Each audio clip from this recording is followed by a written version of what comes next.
వానలు వానలు అంటురు గాని ఆయమన్న వాన ఒక్కటి కూడా కొడతలేదు. బడబడబడాని గురిస్తే ఒకటే జాగల కుండపోత గురుస్తున్నది. ఊరు ఏరు ఏకం చేస్తున్నది. కానీ తతిమ్మ జాగలను ఎండబెడుతున్నది. మనుషులు గాడి తప్పినట్లే ఆనలు కూడా గాడి తప్పినాయట. అవునుల్లా కాలం గతి తప్పింది అంటుండ్రు.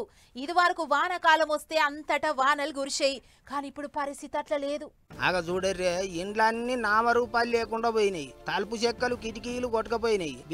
బిల్డింగులే కొట్టుకపోయినాయి. హిమాచల్ ప్రదేశ్ రాష్ట్రంలో గుట్టల మీదకేంచి చెప్పబెట్టకుండా వరదలు ముచ్చుకొచ్చి అంత ఆగమాగమైతాంది. 70 మందికి ఎక్కువనే జీవిడిచిండ్రు. కచ్చగట్టినట్టే కొడుతున్నది వాన. అంత మంచిగానే ఉన్నదా అనుకునే యాళ్లకు మళ్ళోసారి వరద ముచ్చుకొచ్చి అందరిని ఆగం పట్టించిపోతున్నదట. అందుకే కంటి మీద పునుకు తీస్తలేరట ఇక్కడి పబ్లిక్.